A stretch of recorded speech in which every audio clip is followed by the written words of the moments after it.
Another video has to do with calling the President of the United States unfit to run the country. Now, for all you Americans that are out there, Americans, the true Americans, if you actually believe any of that shit, which one's worse? Barack Obama, young, charismatic, but stole this country blind in every department there is. There's $13 trillion missing. But he's okay because he's young and he's cool.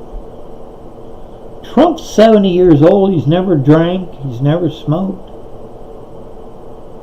I know that's hard for anybody to imagine that somebody's actually lived 70 years and done that.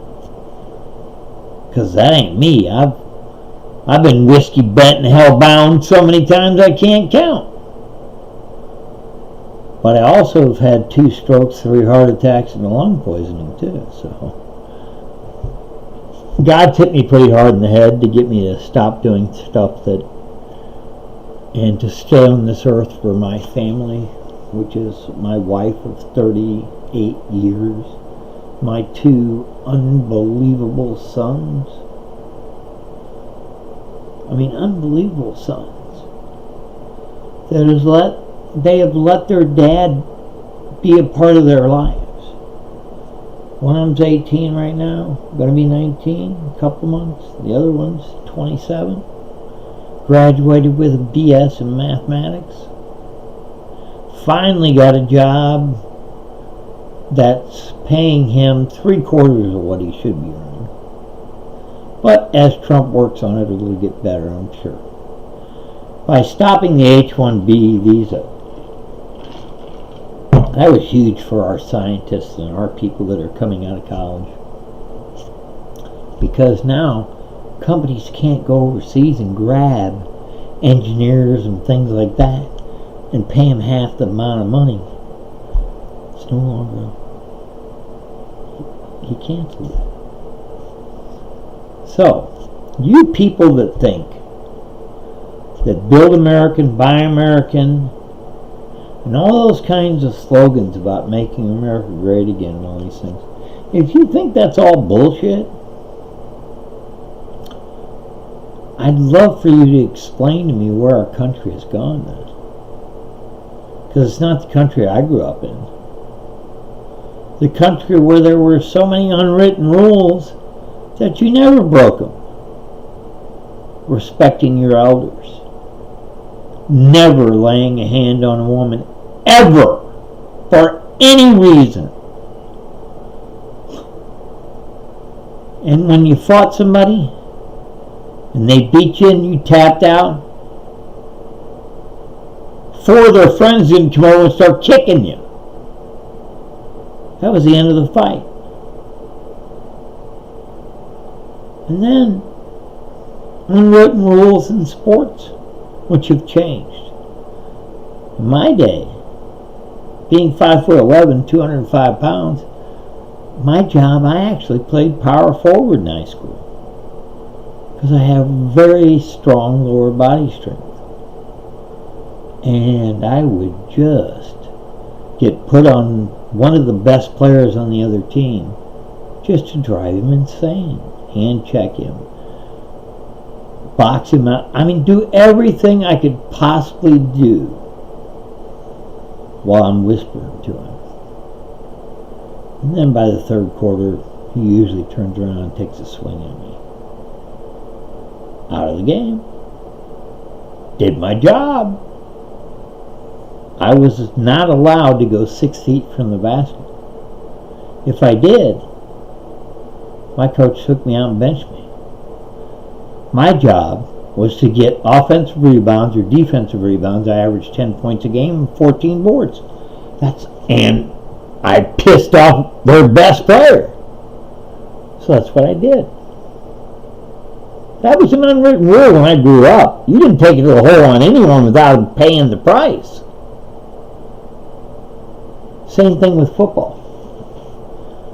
I'm hearing that football junior leagues are not getting as many kids that are either being let play by their parents or just have no desire in it. That's something that I can tell you that my wife and God gave me two of the best sons a man could have. My older son, he played with Blaine Gabbert. He was on the line. He was an offensive lineman. Got to play on ESPN2. Got to play on CBS. Blaine was number 10 pick in the draft as a quarterback for Jacksonville. So my younger, I had found out after my older had played for a while that kids nowadays start at 8 years old. 8 years old. And they're learning plays, and they have a wristband that they turn out as the coach yells out to play. My God! My junior football was flag, and that was stiff arm anybody out of your way. There was no plays. We drew them up in the dirt. Now, my younger son, at 13 years old, 6 foot tall, 295 pounds, 56-inch chest, wore a 7XL. We had to get special pads for him to play.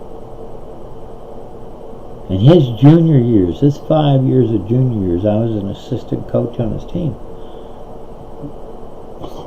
It was a select league that had 25 kids on a team. There were 31 teams. And I got to watch 20 of our 25. That's all we had turned over. I got to watch 20 kids grow into young men. There's nothing better. I'm not kidding you. I taught for 4 years in public school in a nice location in St. Louis. When I moved back from the island of Hawaii, and I thought that it was time for me to give God back some of the blessings that He bestowed on me. I taught 4 years of public school in St. Louis, a nice area, and after the 4th year, it was more of I was teaching spoiled kids, which I didn't mind. I liked the kids. The kids were great. I had a 115 kid waiting list. Everybody that worked there, their kids went to my class. One of my classes. I taught Algebra 1 and 2. So, it wasn't the kids. It was just the way people, they expected to get this resource or that resource or this. As long as they wrote a grant, they got it, So I decided, without my family's permission, I made a 90-minute round trip after, 2 strokes, 2 heart attacks, and lung poisoning by then.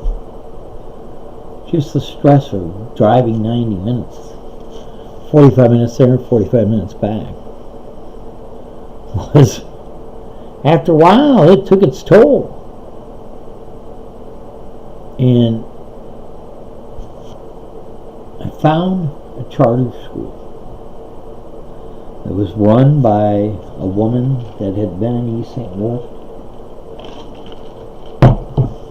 for so long. She had ran schools. She was called the crazy white lady that runs schools. So I went in to see her one day, and I sat down. I showed her my credentials. I have a BS in mathematics. a BS in chemical engineering and a BS in economics with 3 minors: accounting, statistics, and business. So she said, I don't see any problem with, offering you a job as a teacher, but This is the salary. It was $10,000 less than what I was getting paid in public school in St. Louis. I took it. Most people couldn't understand why, especially for the first 2 months. This is a 725 student school, all African American, 15th in state for those that don't believe me. In East St. Louis, I have the badge still, if you'd like to see that someday. I mean, I'll show you the badge that said I taught in East St. Louis. God. I learned more from those kids than I could ever teach them about life. They live in a different world than I live. They live in a demilitarization zone that has casinos, gentlemen's clubs, liquor stores, fast food, one grocery store, prostitution, drugs. There are no other industries in the city. East St. Louis. When I was young, Illinois was an 18. You had to be 18. You'd go over there and have a beer when you were 18. So, guess what? We went over there all the time. At that time, East St. Louis was such a killer city. This is 35 years ago. It had the best blues, the best jazz, the best dance. I mean, the best. They blew me away, just their house bands a lot of times. And then after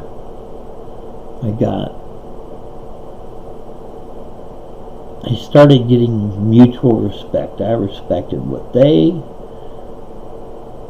said and told me, and they respected what I said and I told them.